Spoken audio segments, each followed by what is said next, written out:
Assalamualaikum warahmatullahi wabarakatuh. Saya Ibrahim Suryaji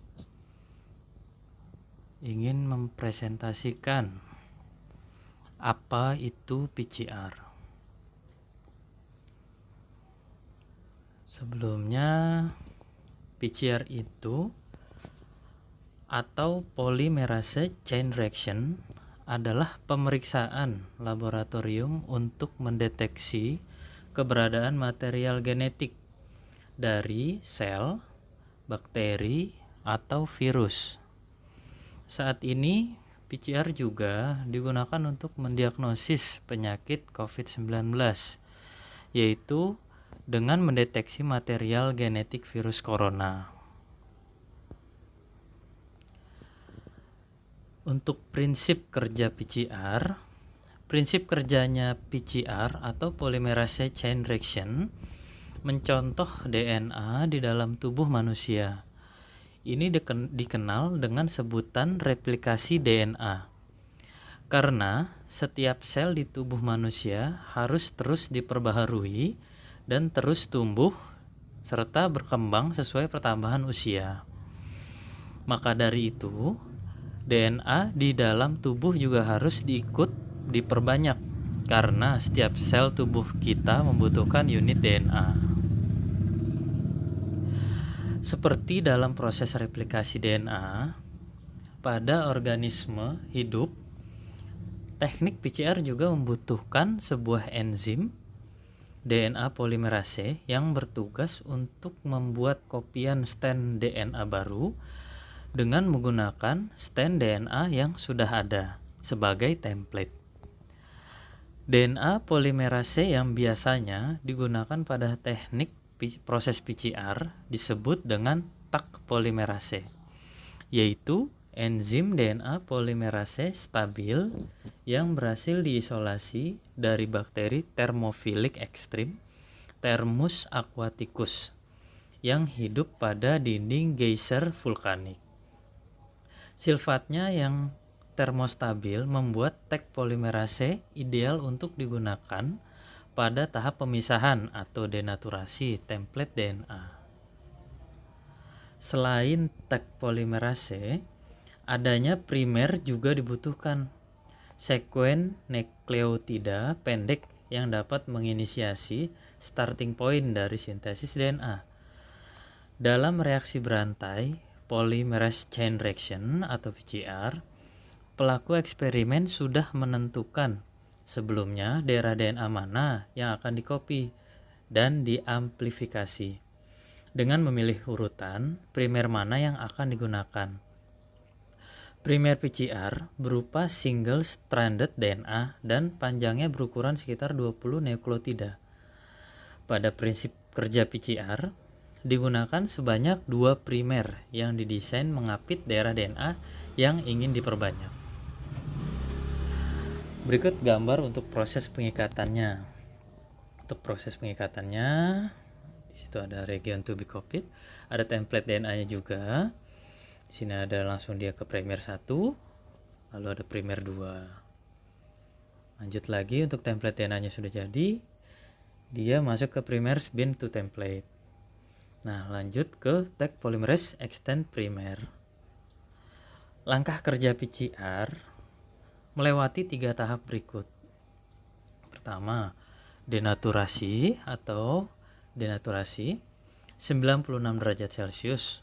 Pada proses denaturasi, panas mempengaruhi strand DNA akan terpisah menjadi DNA beruntai tunggal atau single stranded. Untuk yang kedua, annealing atau penempelan. Itu di suhu 55 sampai 65 derajat Celcius. Pada tahap penempelan ini, suhu annealing primer akan menempel dan berikatan pada daerah komplementer pada sekuen single stranded DNA. Untuk yang ketiga, extension atau elongasi di suhu 72 derajat. Pada suhu ini, Taq polimerase melakukan pemanjangan membentuk strand DNA baru. Berikut untuk tahapan atau turunan dari PCR. Ada denaturasi untuk ketiga langkahnya, ada denaturasi, primer annealing, dan primer extension. Berikut untuk sikelnya.